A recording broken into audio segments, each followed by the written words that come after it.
Hello, hello. We are just giving a couple of minutes as folks trickle in. Um, but welcome. My name is Tanisha Hamilton, and I am the program manager at Nova. And welcome to Beyond the Page.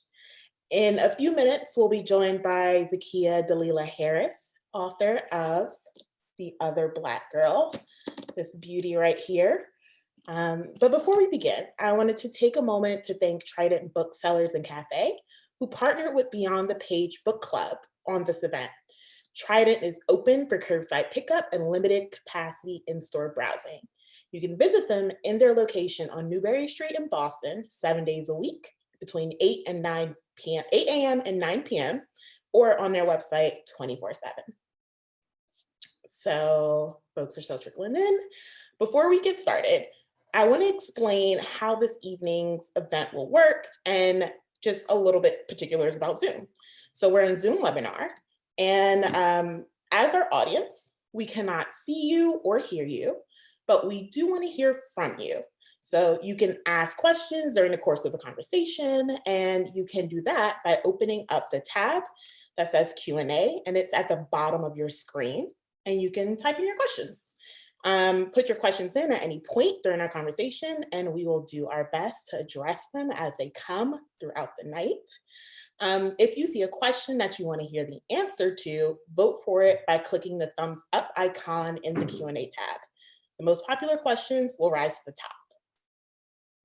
And a couple of other things about some accessibility features from Zoom.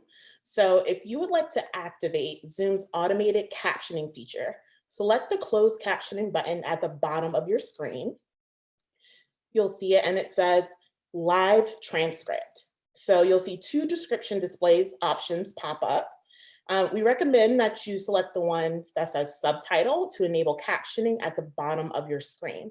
You can also select full transcript, and a sidebar window opens and you can see what each speaker is saying. Please bear in mind there might be a little delay with the closed captioning. So, and now it is my pleasure to introduce Zakiya Dalila Harris. Hi. Zakiya spent nearly 3 years in editorial at Knopf Doubleday before leaving to write her debut novel, The Other Black Girl. Prior to working in publishing, Zakiya received her MFA in creative writing from the New School. Her essays and book reviews have appeared in Cosmopolitan, Guernica, and The Rumpus. She lives in my hometown of Brooklyn. Hi, Zakiya. Thank you so much for being here. Hi, Tanisha. Hi, everyone. Thank you so much for being here with me tonight. I'm so excited to chat with you all. And thank you, GBH, for having me. This is going to be great. I just wanted to firstly say congratulations on everything. You Thank are on you. fire. Thank you so much. So actually, one of the first things I want to mention comes directly from the back cover of your book. And I would love to get your thoughts on this. Yeah. So one of the quotes from Attica Locke, it says, "Oh, beware the OBGs, other Black girls, y'all."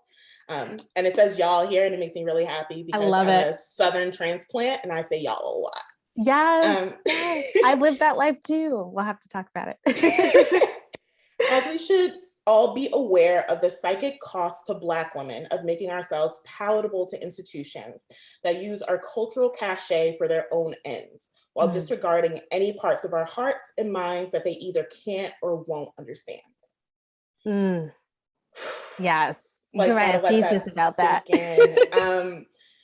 What does that feel like to have created a piece of art that evokes that sentiment? What does that feel like for you? I mean, Zakiya in the zeitgeist, like you are here. What does that feel like? Oh my God. Well, thank you. First of all, thank you for that. It feels really good. That quote, first of all, like I still think about that quote. I remember where I was when I got that blurb from Attica Locke, like what? And I remember thinking, because let me go back. When I was writing this book, I was really pouring a lot of pieces of myself into this, a lot of my own weird little like blurred, like Black girl who grew up in mostly white settings, who's always felt like an outsider in a lot of different ways in a lot of different worlds, and wondering if this book would be understood. You know what I mean? Like if people would receive it and understand where Nella's coming from and all the other characters. So to have that quote that is a spot on kind of response to what I hoped this would inspire in readers of feeling seen, but also feeling like there's a lot to unpack. Like listening to that quote, I'm like, there's so much to unpack in that quote. And it just feels amazing to know that like, hopefully people will be, especially young Black people will be reading this and picking it apart and finding something different, no matter who they are from this book. So yeah, I could go on and on and on, but like, it feels pretty dope. I'll take that. I'll take that answer. So I am big on names. As a person with a unique names, they always stand out to me. And your name is beautiful, by the way. Thank you. You too. Say thank you. Nella's name immediately stuck out to me. And I wondered if it was in homage to Nella Larson, who wrote the book Passing. And the more I thought about it, I was like, oh, I can kind of see some inflection points in your story and Passing, you know, talking about identity, talking about kind of straddling these two worlds. So how did you gather the inspiration for Nella, her identity, her name, of course, and, you know, what was that process like? Yeah. Well, a lot of Nella, as I kind of mentioned before, came from my own experiences growing up mostly in Connecticut in a mostly white suburb. And then going from being around white people all the time to then being around Black people in high school and having a lot of Black people look at me like, why do you talk like that? Why are why are you trying so hard? Why are you always sitting around white people or Asian people? All of those things. And that's because that's who I grew up with. I think that's also the education system. I was in TAG, I was in APs, and oftentimes we're siloed. And so a lot of times the people that I was around just happened to be, a certain kind of person. And that was a white person. And so, or white people. And so as I got older, I was aware of that part and realized, besides my family members and like a few family friends, I didn't really have a Black circle of friends until I went to UNC Chapel Hill, which I was mentioning earlier, like I was transport for a little bit. Yeah. I'm in Brooklyn now, of course, but that's actually where I found I wasn't in a sorority. I was too awkward and not connected enough for a Black sorority down there. So I kind of had to find my friends, but through connections. And I met one friend, a wonderful Black woman who then I kind of met other Black women in her circle, and we all ended up living together my senior year. And so I'd be around these amazing conversations about Black hair and Black culture, things a lot of times that went over my head. And I was just like, what is this? Like, I love being part of this. And so that was like an interesting switch for me to go through. And then after that, I moved to Brooklyn for my MFA in 2014. And this was right around the time Eric Garner had happened. Philando Castile happened not long after. And I was going through a lot of like personal changes of just like, what it's like to be in Brooklyn, seeing other people of color, other Black people with their natural hair, all the different hairstyles. So I started questioning why I relaxed my hair for so long. And I started asking questions about, who I was and what my Blackness meant to me and why I often rejected it in my younger years. And so all of that, of course, went into Nella. But then, and I actually wrote a piece about this for Esquire, shameless little plug, but Passing came into my life right around the time that I started writing this book. So I should add that I worked in book publishing, of course.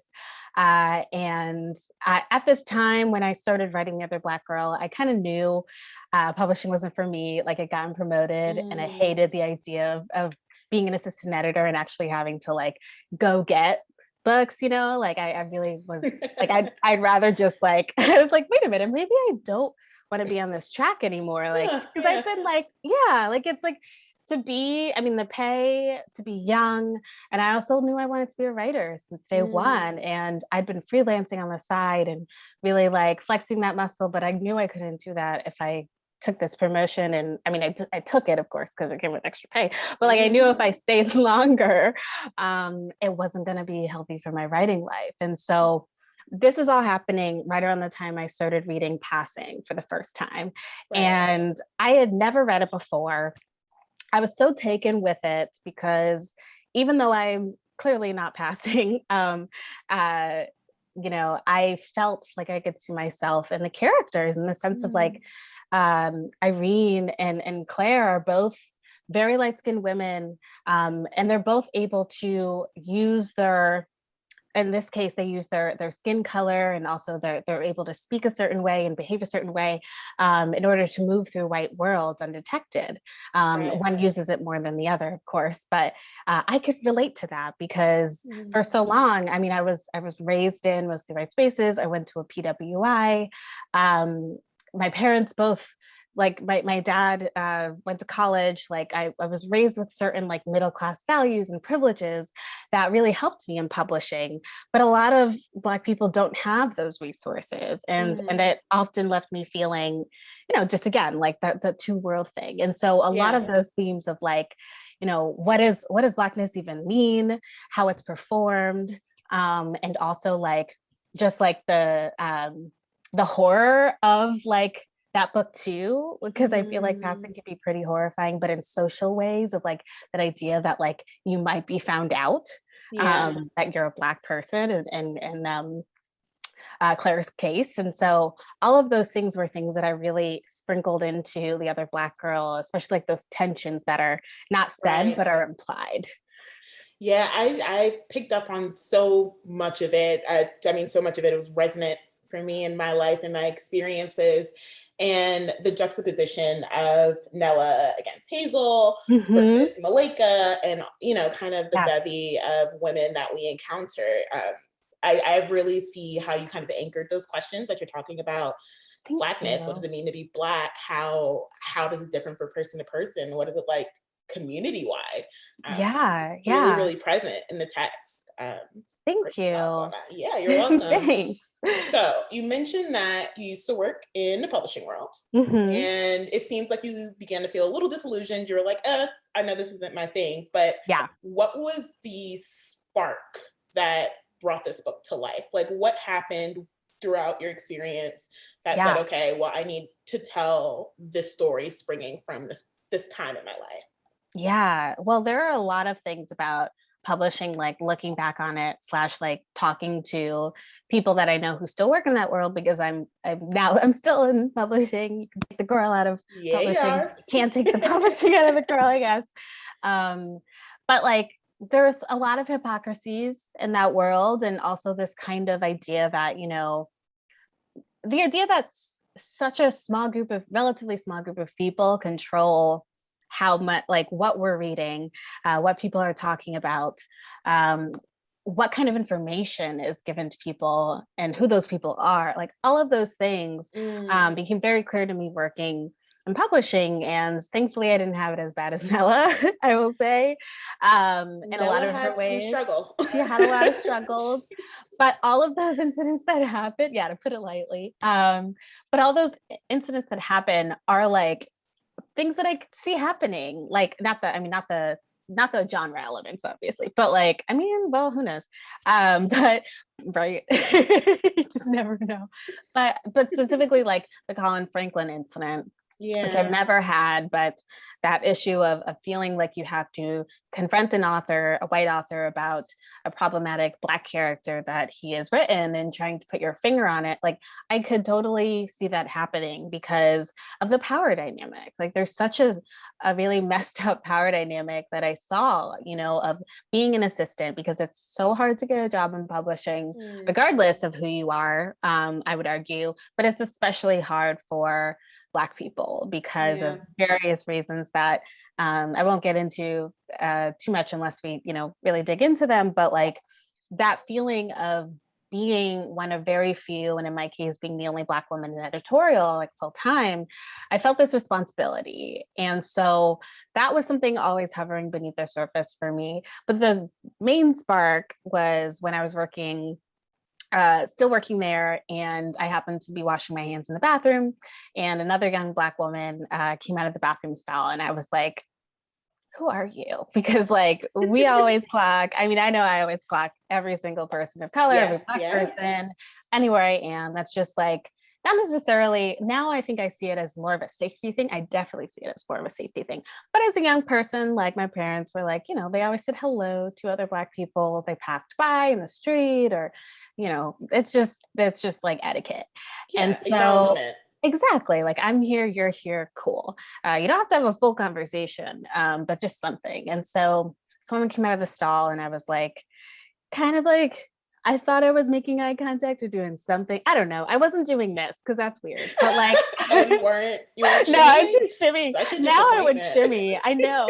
I should have, because we had no interaction at all. Like, and I'm not sure to this day, like, what was going on. And I also don't think it's her responsibility. And this is something with the book. Like I feel like that push pull between like what we feel like we have to do. And sometimes we just want to like be in our feelings and like not Right. deal with other people. And so, but I will say that moment sparked this kind of uh realization for me as I went back to my desk.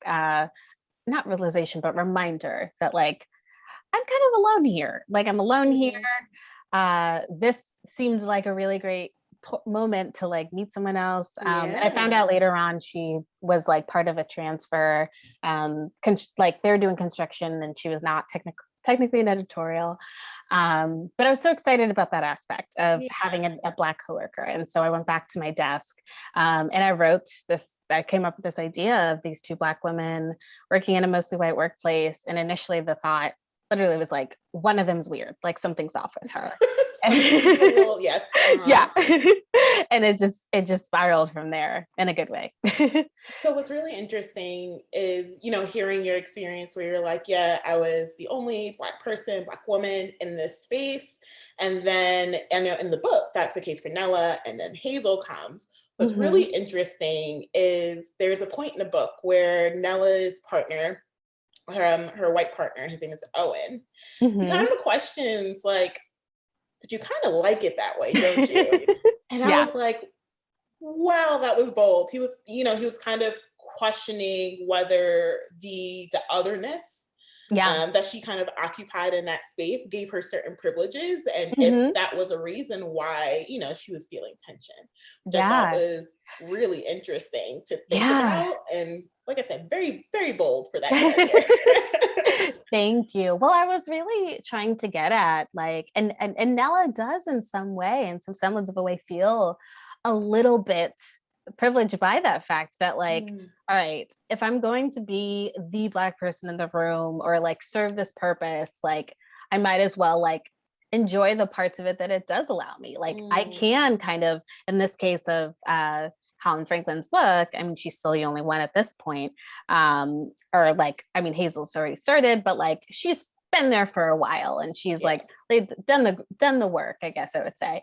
And she feels like she should be the person to set him Mhm. straight. Like if no one else, there's no one else here who will do this. Like this should be me. And yeah, I mean, I think she also feels a little guilty about that, feeling Yeah. like she's special. And it's all about that, like, I mean, the scarcity complex, and then also like, I don't know, like the talented 10th, even like that idea Yeah. of like you are the chosen one. And it goes to your head, I think, in a lot of, not a lot of cases, but like I've heard of a lot of Hazel situations happening, I'll just say, to other from readers I've been talking to. And so Right. And I mean, the thing there is that's not necessarily an individual to individual thing. Those are big, yeah. systematic, institutional things. These, Hmm.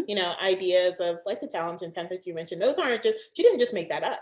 Right. So, you have to acknowledge that anything that she was feeling is really a byproduct of the world we live in, Totally. unfortunately. Totally. Totally. So I just want to remind folks that if you want to ask Zakiya some questions, please add them in the Q&A tab. It is located down there in the toolbar at the bottom of your Zoom screen, and we will do our best to get to everybody's questions. But I have a couple more for you. Some really exciting news and fun fact for folks who don't know, but The Other Black Girl is already being developed into a TV show with Hulu. Again, congrats. Thank you. Are So you unreal. working on the script, and how is working on a script and making something for TV different than the process for making your book? Yeah. Thank you. Yeah, and it's been unreal.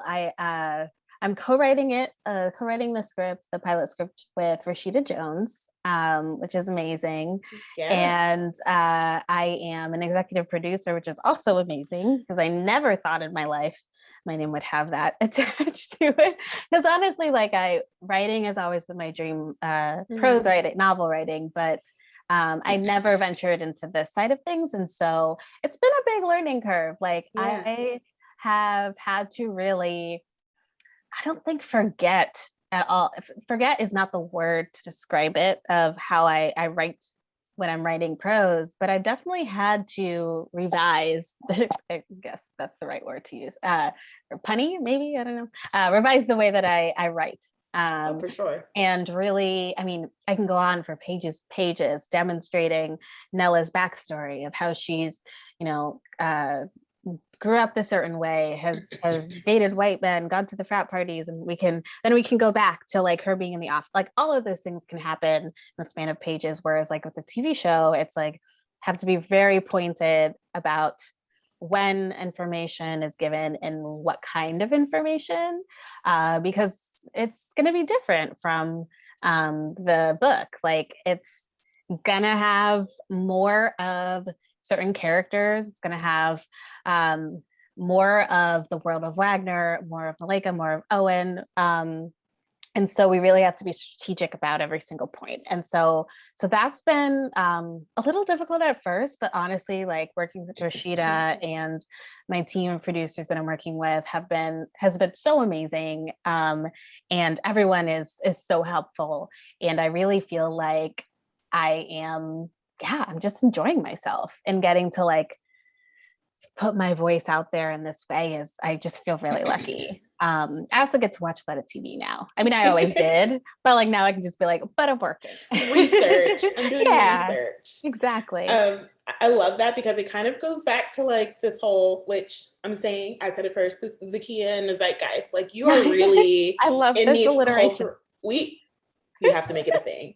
I love it. Thank you. Thank you, Tanisha. You're part of these like cultural conversations now. And I know in the book, a lot of it was referential to things like Black Twitter and stuff like that. Like that's about to be you. And it's such a really lovely thing to watch unfold. And that process of taking the book and turning it to a TV thing and then watching that become even bigger, reach more folks is going to be a really cool one to watch unfold. Thank you so much. I really appreciate it. I mean, and the thing that's interesting too is like, I mean, I got, of course, like Black Twitter is a big part of it and influencers and all that, those kind of things. But a lot of these conversations in this book come from things I like talk about with my Black friends or my partner. Like all of these are conversations, and my family, like my parents, like who both worked in, mostly white settings. And so it's interesting to how like, it's all coming in and then it's all going out and all coming in. And I'm hoping these conversations will just keep making things better. Just better, more conversation and better results. Well, I'm glad that you said that because my next question was specifically around like, what kind of conversations do you hope pop up, specifically thinking about hair? Because that is a focal point of the story in a lot of different ways too. Even in the beginning, as Hazel and Nella are, kind of establishing a rapport, they're talking about hair, they're talking about head wraps, they're talking about butters and greases and all these things that, for me as a Black woman, I definitely recognize it as, a bonding. You're bonding. You're bonding. You're sharing things. I'm telling you where I get my my best stuff. Yes. So what kind of conversations do you hope come from the hair talk in a book? Yeah, I mean, I love that you said that, that bonding, it's bonding for them. And I really wanted that to be like, it's a language that they're Mm, speaking to one another. And part of why, a big part of why I included it is because, like I mentioned earlier, like me being surrounded by my first group of Black girlfriends, like who many of which were natural. And so they'd be having these conversations about like the best thing that they use, or like how they got their curls like this. And I remember just being like, oh, I love this, because I started relaxing my hair when I turned 10. So like any adult, like I never had an adult natural hair relationship with myself until like 6 years ago. And mm, so I really could see someone like Nella, you know, seeing someone like Hazel in this mostly white workplace where there's no one like it. And if there is someone like it, you might expect them to have straight hair. You might expect them to yeah. wear a wig. You might expect them to possibly make themselves fit more into this world. Like, and I say you, meaning like, this is a prejudice that I have. And I will Mhm. add that I have these, include a lot of my own kind of prejudices and things that I like don't have a clear answer to in this book, because I want people to talk about that too. But Nella expects like Hazel, who has these beautiful dreadlocks, like, cool, she has the guts to be like this in this office. Like, we must speak the same language. And so to have that then turn into what it does, I will say, Mhm. I don't know if we can say spoilers, but to have that devolve into something else and um, be the opposite, really, of a bonding experience for Nella. I don't know. I wanted conversations around sisterhood, around Mm, what sisterhood means and how it's different for different people. Why Nella, and I'm stretching this hair thing into other things about Hazel, but like why Nella expects Hazel's boyfriend to be a white man. Why Nella, um, still tells Hazel, why Nella even bothers telling Hazel all these things about herself, because that's another thing I've been getting feedback about. It's interesting from other Black people is some people are like, oh, I knew Hazel was shady from the get-go. Like, why did you just are not mm, supposed to tell people that much at work? And it's like, well, but sometimes you just feel like you have to, like you don't have that yeah. person. And so again, it's different. Sisterhood and kinfolk are not all skin folk. Like I'm sorry, skin folk are not all kinfolk, Yep. but it's Mhm, also the mhm. other way around is also true. All of those kind of conversations within the Black community, but then also like I've been having interesting conversations about Black hair with white people who had Mm, no idea about the patterns, the textures, how political our hair can be. absolutely. And so, yeah, all of just a couple conversations. And all super illuminating and very cool. It's really Thank interesting you say that some people clocked Hazel early, because I don't think I Totally. did. And I kind of saw it from a way, Hazel was very good at kind of moving through this space and navigating it. And, Mhm. like I was like, okay, that's necessary. You know Right. that's necessary. I know that's necessary. Totally.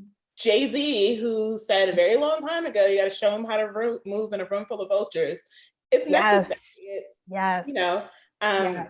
so I think that's really interesting that you say that that's a part of, people are kind of picking up on it, when it Yeah. kind of is also just a survival thing. Right. No, I know. And that's the thing that's been really fascinating, because I really think, you know, you get from this book like what you, not what you give to it, but like who you are really affects how this book lands. And so like I've gotten lots of feedback about the ending too, and some people who hated it and some people who love it and feel like it couldn't have ended any other way. And then it has a lot to do with just like tastes and Mm, opinions, but it also has to do with like your expectations for what's like, realistic, if you want to read something realistic, or if you want to mm, read something that's more positive. Like all of those are things that, like, I mean, because I put again so much of my personal self into this book, I of course am expecting all kinds of feedback. And so it's been really interesting. That Hazel thing was really interesting though. I think maybe the most so of like, especially people who are like more team, not more team Hazel, but just like were oh more, wow. I know. I know. And like Nella was so like, come on, Nella. And it's like, I get it. I'm like, that's not me, kind of. No. Okay, I have so much more I want to talk about and so many things to ask you about. but I thought that I would pass it over to my colleague, Sandy Chin. So she's joining us to share a special offer with everyone. Welcome, Sandy. Thank you, Tanisha, and thank you to everyone at home. I'm Sandy Chin from GBH's Member Engagement Department, and thank you for joining us this evening for our Beyond the Page event. There's something very special about a community of people brought together by their love of reading and really love of learning too. So if you enjoy Beyond the Page events, like tonight's event with Zakiya Dalila Harris, please consider supporting this series by making a donation to GBH. And it's easy to do, especially as a GBH sustainer. Sustainers serve as a steady and reliable source of support for GBH, allowing us to keep the news and programming on air and online.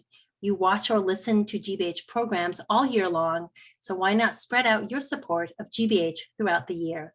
And tonight, when you give $5 a month as a GBH sustaining member or a one-time gift of $60, you'll receive a copy of The Ones Who Don't Say They Love You by Maurice Carlos Ruffin as a token of our thanks.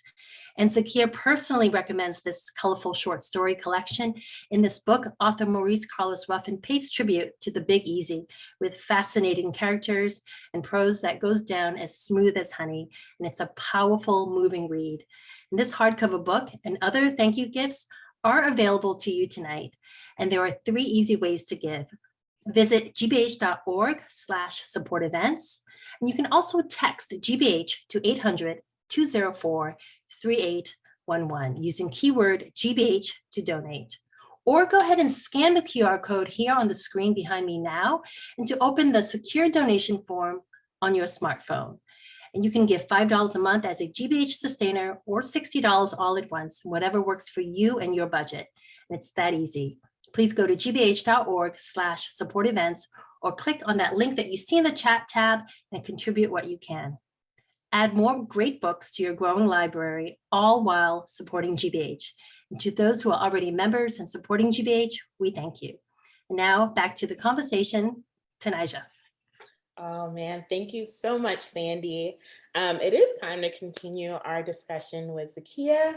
As a reminder, keep adding some questions to the Q&A tab. I am going to venture in there to see what folks are talking about. So we have a question from Mary Horrigan, I believe. Have you seen a difference in response to your book from white readers and Black readers? Any examples? Yeah, definitely. I think the level of attention paid, and this could just be, where I'm getting the feedback / like how comfortable white people feel like getting into this, but like the level of attention Black readers pay to, the Hazel Nella dynamic is really interesting and really rewarding. I love that because I really, while Hazel is this, a snake in a lot of ways, I also wanted her to be easy to understand. I want readers to feel empathetic to her, and not everyone's going to, of course, goes back to, everyone's own worldview, but I really wanted them to have a complexity and a realistic nature to them both. And so that's one thing. The hair conversations, definitely, or white people telling me they've Googled those things, which is fun. And yeah, I mean, the references, I love. I've also, I have to say, I've gotten a lot of fun feedback from Black readers in terms of like the reference to the read, and like. I love the read. Yes. Love Crystal and Kid Fury in his house. I mean, it's like those kind of little things that they're not little, but I put them in, and while I was writing, they just felt natural to me. And when you're writing at the beginning, you never know what's going to stay, what's going to go. But a lot of the references that I included in this book, I kept in there. And so to have people finding them and spotting them, and screenshotting them and tagging me has been really cool. I mean, I think I will say the ending too. I mean, I think that everyone has told me the ending is very sad, but I've specifically heard from Black readers, well, No, that's not even a blanket. I don't think I necessarily say all Black readers have said they've related with the ending, but I do feel like I've generally had more understanding about what happens at the end from Black readers. But a lot of times, I mean, even my dad is like, because he sees me as Nella, he's like, I just wish, I just wish you had done it differently. Like, yeah, that's the whole point of the book. Like, we all wish everyone had done everything differently. So that's been funny. Dads. Yeah, that's all that dad's period. That's the tweet. Christina Jameson asks, did you contemplate a different ending to the book? She admits that she was caught off guard. Yeah. Talk a little bit about that. Totally. You have been, but yeah. Yeah, no. Thank you, Christina. I never contemplated a different ending. I mean, I contemplated different versions of the ending. I imagined it being told from a different perspective than it's told in the book. And I did, though, I will say, shortly after me and Atria signed the deal, and this is few weeks before the pandemic, my editor and I, Lindsay Sagnet at Atria, had a lunch and we were talking about the book, and she proposed a possible change to the ending, and we talked about it for a while. And it's the ending, it ended this way that people are. Can you tell I'm like dancing around the? You know what? This is your party. You can lay it out there if you would like to. So I will say mute if people have not read the ending yet. Just mute for like a minute. I will go through this quick.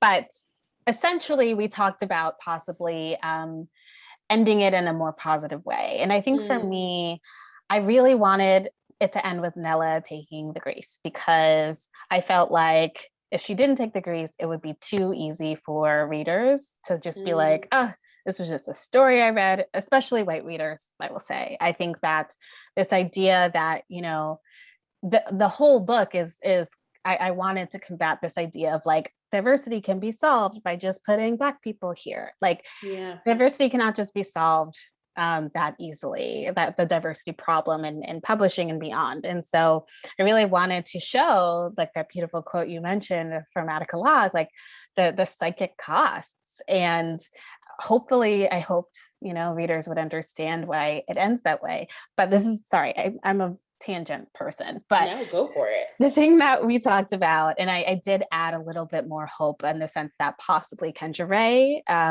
and Shani will maybe find a way to combat this grease. And while Nella might be lost, it's possible that it's not all lost.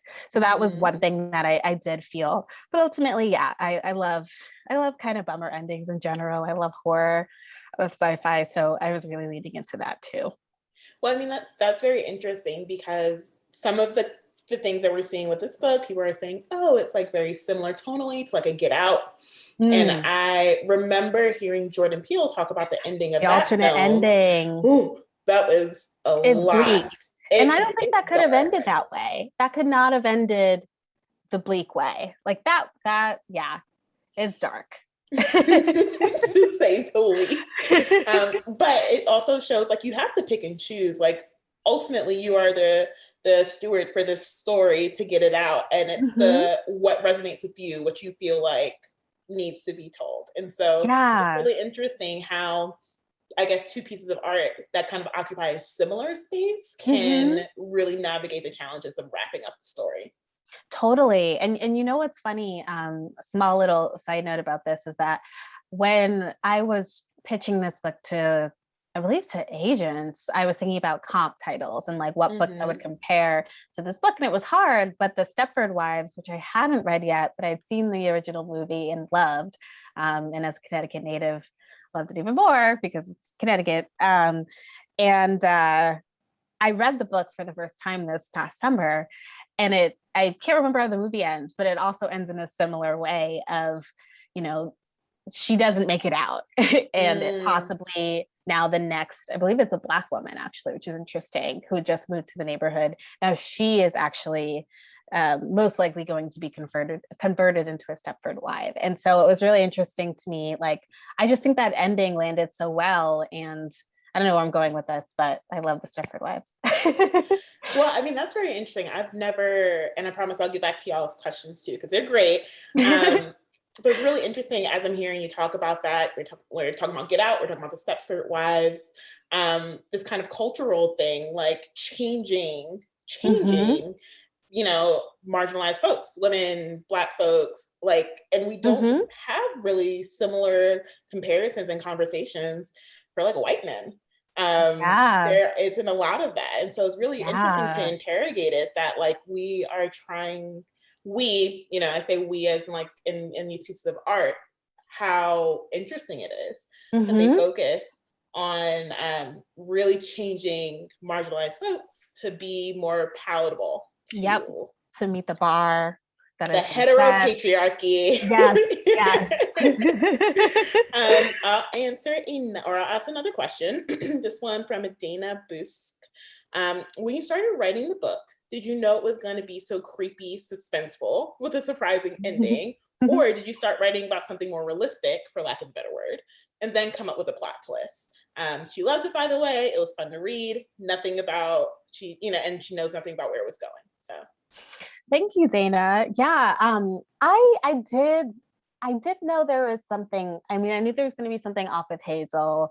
I think the question was what level that was going to be. Like, I mean, at first I thought like, oh, she's a robot. I mean, because of course, like Stepford Wives was in my mind, but like that's too easy. And so that, it took time to get to that point of like, all right, well, what is the thing that's causing the change? I knew who was going to be inflicting the change. I knew that, um, yeah, I knew that Kendra Ray would be involved. I'm sorry. Yeah, I knew that Kendra Ray would be involved, and I knew that Diana would also be involved. And so that's what I knew. But yeah, it took some time. It took a lot of time to find that point. I wanted it to be scary. I wanted it to be suspenseful and thrilling because like that's what I love to like read and watch. I'm a big yeah. like Dateline, true crime, like single white female, Lifetime. Like I love all of the like drama and um I mean, Sula by Toni Morrison was another thing that I'd read the year before that also definitely impacted me. Not that there's any genre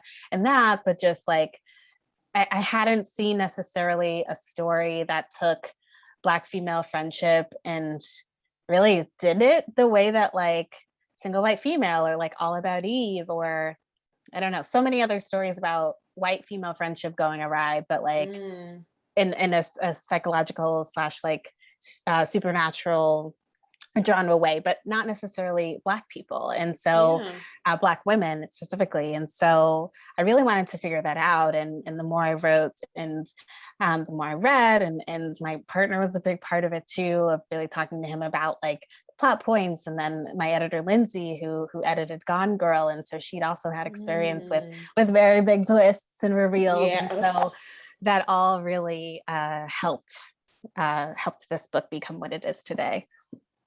That's so awesome. Shay Salim. Shay says, "Hi, this is Shay from Queens, New York. Hey, Shay. Hi, Shay. How can we help Black teen girls find their voice and place in spaces where they've been ignored or negatively addressed?" That's a really great question and a really important question, Shay. I mean, it's really hard. It's really hard because I immediately think like it is the institution itself, like it's not, I mean, it's there's so many other things against us being in these spaces that it's like hard for me to not put it on us, but say like, oh, we need to speak up more because we have been speaking up, we have been tweeting, we have been campaigning, all of these things for years. I do feel like though now, even if it took the year we had last year, it's very unfortunate, but I do feel like things are slowly getting better in terms of like the visibility of those conversations. I really do think, the most important thing to remember and go back to that, like I tell my little sisters, I have two young sisters, who are young Black and trying to figure it out. I every day I talk to them and I tell them, be who you are, like enjoy your nerdiness, enjoy your geekiness. Try not to let, anyone's comments about, you shouldn't be doing this kind of thing because you should be into this kind of music, that kind of thing. All of those are things that I experienced, and I came out of it and I feel confident now about my Blackness, but like I think that it was hard. It was really hard. And I just hope that, by exposing younger people to books that are, about serious, really important / like very, maybe not sad, but just like the realisticness of the human experience, the Black human experience is important, but also showing them joy and showing them genre and romance. Black romance writers are amazing. There are so many of them out there, like showing them things that are beyond, what maybe are expected of us. I think all of those kinds of things are important to really cultivate young Black people who just, have a beautiful, bigger perspective of who we are. So they don't feel like they have to be pigeonholed into one thing. Oh my gosh, that's everything. And Thank I just you. think it's really, to use your word, dope. It's like beautiful that, more and more every day now, there are more Black girls coming up who can see themselves in multifaceted ways that maybe 10, 20, 30 years ago, they weren't seeing portrayed, and they have options. Totally. And that Totally. just, they were slim before. They were slim. Totally. I know. I mean, I still remember like how I felt when I first saw The Misadventures of Awkward Black Girl on YouTube. I was like, Issa Rae, little school. baby Issa Rae. Yeah. It's so good. And like to see someone doing that, I don't know. It just, that in itself was such a big part of who I am today, like 10 years later. Same, absolutely same. And what I would maybe offer to the person who asked the last question, apologies for forgetting your name, is that I think the best thing that we can do for the next generation, Black girls and, other people of marginalized identities, is like, do the work on you. Yeah. And you will create these better environments. Just like you're saying, Zakiya, like you're hesitant to put the responsibility on these girls and these folks to change. Do the work on you so that you are creating an environment that's welcoming to them, that they feel like they can be their authentic selves in. Yes, exactly. And when they're doing that, that just means better things for next generations coming behind them and all of that. I love that. Mm-hmm. So Angela Schatz, she says, before reading your book, I read The Vanishing Half about twin women. One twin was light-skinned and she hides in the white world, and the other twin leads a totally different life as a woman of color. Did you read this book? If yes, did it influence your writing? And I'll add to that, I would love to hear what other books that you think are kind of in conversation with the other Black girl as well. Yeah. Thank you. I read that book and loved it. That was my first pandemic read, I guess I should say, last year. I'd actually already written The Other Black Girl though, so it didn't influence me, but Britt is amazing, Britt Bennett's amazing, and that book is amazing. And it's, highly recommend also for young people. I mean, all of these books I recommend for young people, but like, I think that book is such a good book, especially to dig into as a young person, I imagine. But yeah, I mean, I mentioned passing. Octavia Butler's Kindred was a big influence for me. I read it in high school, and that blending of like genre and history, like very terrifying, horrific history, but through the lens of time travel, was fascinating to me as like a 17-year-old. It's like, what? Like all things about slavery are not like a tragic, like I mean, it's a tragic book, but it really does so many different things with genre that are great. And I just had so much, respect and admiration for Octavia Butler. That was my first Octavia Butler read. So I mean, I'm also a really big Stephen King fan. I saw the movies first, and then I took this horror lit class in college, my senior year, because you know how it is when you're done with all your classes, you like get to take out the fun stuff. And I read The Shining. I read um, Night Shift, his collection of short stories, which I really loved, and On Writing, of course. And I just find him to be a fascinating uh, writer, and his characters are so fascinating and unforgettable to me. And the way he's able to take, especially in Night Shift, take these like horrific no, I'm sorry, take these very kind of everyday characters and situations and in just a few pages, like make them terrifying. Like there's a truck that becomes like terrifying. There's a Yeah. I believe like a washing machine, like the Thrasher. It's just like so admirable. And so I definitely would cite him too. Awesome. A couple of other questions I think are interesting. And, you know, this is book, look no further than the title. It's about Black girls and women, but there are the presence of really two white men who really do drive certain parts of the book. So I'm just getting through the questions, and I see one that says, do you think she leaves Owen? Is a question. And then there's another longer question about Dick kind of symbolizing the white male. He's wealthy and entitled. Like, why are these women seeking his favor? And, you know, compromising their autonomy. And I'm really interested in both of those questions. Did she leave Owen? And, you know, these things about Richard, and especially as kind of a foil or a mirror to the, you know, the things that Nella is going through. Yeah, definitely. I definitely see her. It's funny. I don't think I've gotten this question about if she's actually left Owen. But I totally. Do you think she should?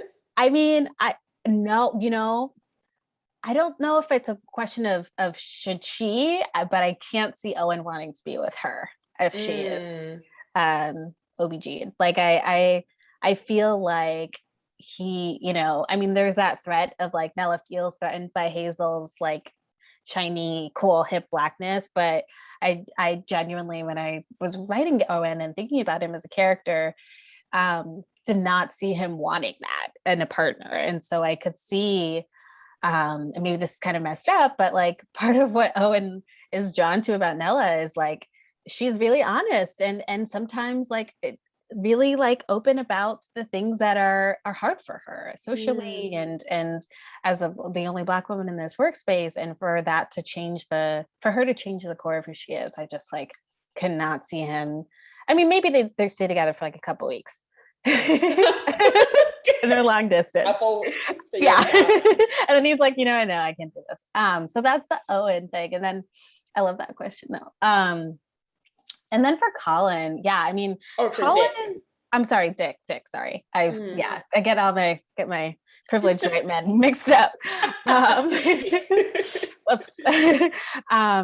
Yeah, so I was really thinking about, and Dick is an amalgamation of like various characters and people that I've met and seen and read and watched, all of those things. He really represents those to me at the end of the day, just like power, like power that really was not necessarily earned, but everyone just gives it to him because that's just how society works. Like he was able to start this publishing house after not being in the literary world at all. And I have seen that happen in various forms for white men specifically. And so to have this kind of figure at the top of the totem pole, who we don't really see that much in this book, but like is still a presence. Like I felt like that was significant, and I wanted that to really affect the way that Nella responds to situations at work, and then also, of course, Kendra and Diana. Part of why I see Diana being so drawn to him is because of the power element, because she gives him this taste early on in the 80s. She gives him and Kendra this taste of success and fame, and he's so connected. And she sees him, Diana sees him as this conduit of like, all right, I just have to work through this, like work with this man. We just have to work with him, and then we'll get our book published, and like, you know, it'll just be us. But like, of course, like like I've seen Juice, like all of those all of those things, like, once you get a little taste, you're just gonna want to keep wanting more. And like Diana in present Bishop. day, yeah. I mean, I'm so glad. I was like, I'm just gonna throw this. I've never referenced Juice in any of my interviews, so I appreciate going there I with you, see Tanisha. you. Yes. Juice is a wonderful movie. Highly recommend. I mean, maybe wonderful is stretching out, but anyway, that whole Hamlet, or is it Macbeth? I don't know.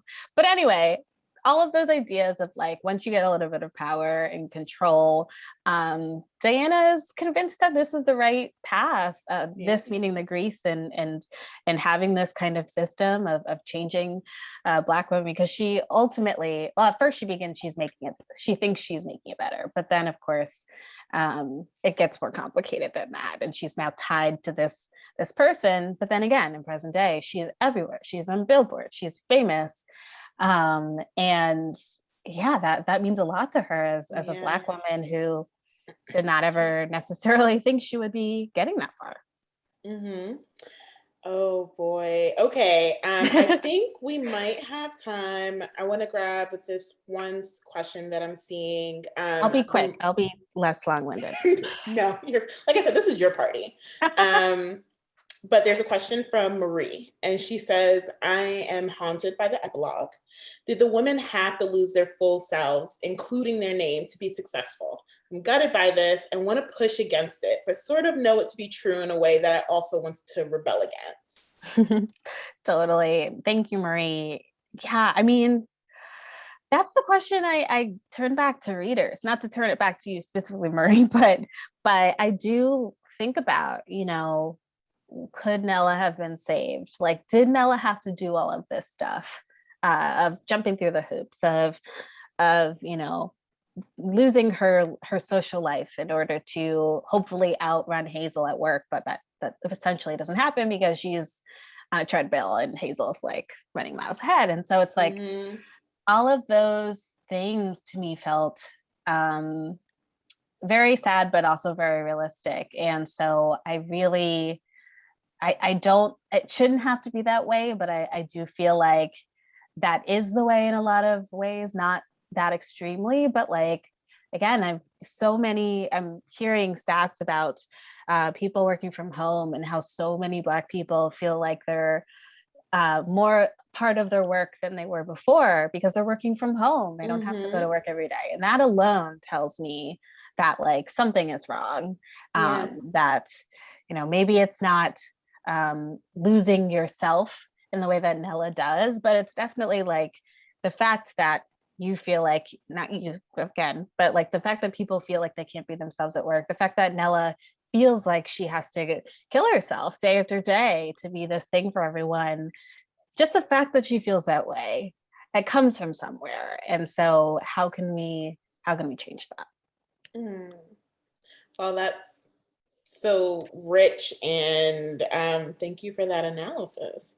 And also just thank you for your time. We're gonna begin to wrap up, but this was so lovely, and I could talk to you for a much longer time. Me too. Especially about our favorite Tupac films, because I have some poetic justice things that we can talk about. Yes, we'll connect. But thank you so much, and we just really appreciate you joining us for Beyond the Page tonight. Thank you, Tanisha. This has been so much fun, and yeah, I thank you everyone for engaging with this book and their questions, and thank you again, Tanisha, for your amazing questions. I also want to add a little plug to go read The Ones You Don't Say They Love You by Maurice Carlos Repin. He's an amazing human and an amazing writer, and so I highly recommend checking it out. And yeah, I think that's all I have to say, except for, and also thank you so much, GBH and Liz. This has just been such a special conversation, and I really appreciate you having me. Yeah, well, we appreciate you having us and you being here. Thank you so much, Zakiya. Thank you. Thanks, everyone.